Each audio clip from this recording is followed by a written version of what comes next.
بسم اللہ الرحمن الرحیم۔ السلام علیکم۔ جناب امیر علیہ السلام کی خدمت میں ایک شخص آ کے پوچھنے لگا، یا علی، وہ کون سی قربانی ہے جس میں انسان جانور سے لے کر قربانی تک تمام فرائض شریعت کے مطابق انجام دے، لیکن پھر بھی نہ اللہ پاک قربانی قبول کرے اور مسلسل قربانی کرنے والے پہ لعنت برستی رہے؟ بس جیسے ہی یہ پوچھا گیا تو جناب امیر علیہ السلام نے فرمایا، اے شخص، یاد رکھنا، اللہ پاک نے قربانی کو اس لیے واجب کیا تاکہ اللہ پاک کے وہ بندے جو پورا سال پیٹ بھر کے گوشت نہیں کھاتے، وہ بھی عید قرباں کے دن پیٹ بھر کے گوشت کھا سکیں۔ اللہ پاک عید قرباں کے وسیلے سے انسان کو انسان سے پیار کرنا سکھانا چاہتا ہے، ایک دوسرے کا احساس کرنا سکھانا چاہتا ہے، لیکن اللہ پاک اس قربانی کو قبول نہیں کرتا جس سے معاشرہ اور ماحول آلودہ ہو۔ یاد رکھنا، میں نے اللہ پاک کے پیارے رسول صلی اللہ علیہ وآلہ وسلم سے سنا کہ وہ انسان جو قربانی کرنے کے بعد گوشت تو بڑے عقیدت و احترام کے ساتھ تقسیم کر لے، لیکن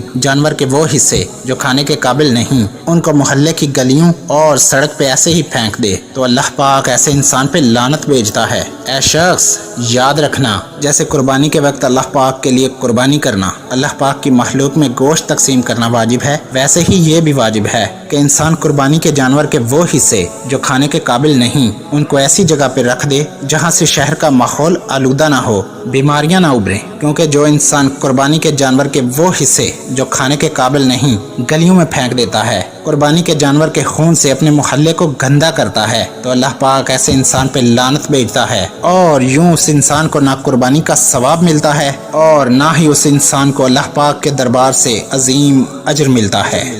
ویڈیو پسند آئی ہو تو پیاری باتیں چینل کو سبسکرائب کر دیجئے۔ شکریہ۔ فی امان اللہ۔